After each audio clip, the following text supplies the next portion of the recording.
अब सवाल है कि मुस्लिम नागरिकों के बीच लंबे समय से बनी सोच कैसे टूटेगी? जवाब है कोशिश से। कोशिश जो बीजेपी मुस्लिमों के बीच मोदी मित्र नाम का कार्यक्रम चलाकर करने वाली है, जहां अल्पसंख्यक समुदाय की बड़ी सीटों पर 5 से 10 हजार लोगों के बीच पहुंचने का कार्यक्रम तय हुआ है, जो प्रधानमंत्री मोदी की नीतियों से प्रभावित है। नियत पर जो शंका फैलाई गई है वो नीति से दूर होगी। इस प्रयास के तहत ये उनकी कोशिश है। अब नीतियों का हिसाब देखिए।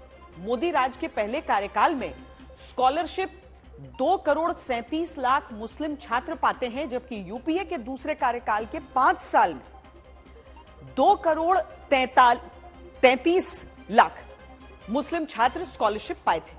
पिछले साल अल्पसंख्यक कल्याण मंत्री मुख्तार अब्बास नकवी बता चुके हैं कि पीएम आवास योजना में 31% घर अल्पसंख्यक बाहुल्य इलाके में दिए गए।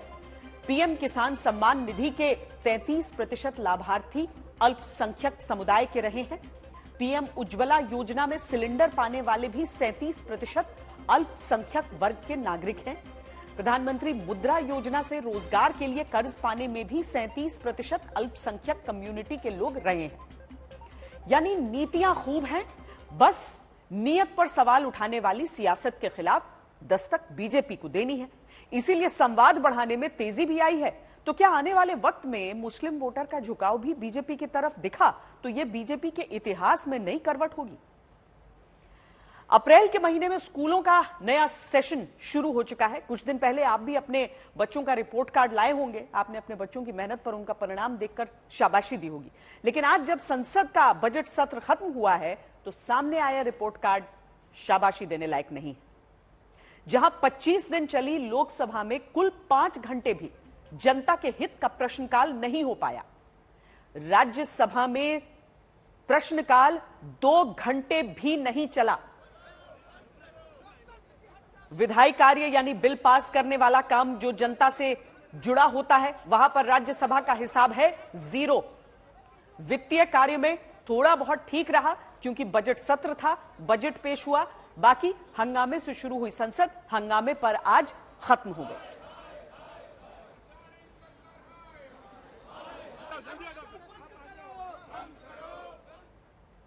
आप उम्मीद करते हैं कि बच्चा कम से कम फर्स्ट क्लास नंबर ले आए, लेकिन संसद में जनता के चुने प्रतिनिधियों ने राजनीति के तहत प्रथम श्रेणी लायक भी काम नहीं किया।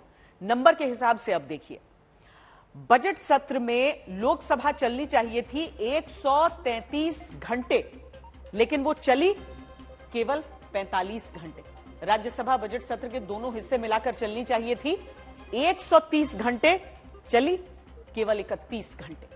लोकसभा करीब 34% चली है, राज्यसभा तो उससे भी कम, केवल 24% ही कामकाज के लिए चली। संसद के दोनों सदन में इस बजट सत्र में 103 घंटे और 30 मिनट का कामकाज सियासत के हंगामे में नहीं हो पाया। कांग्रेस ने शुरू से ही मन बना लिया था कि किसी हालत में हम ये सदन चलने नहीं देंगे।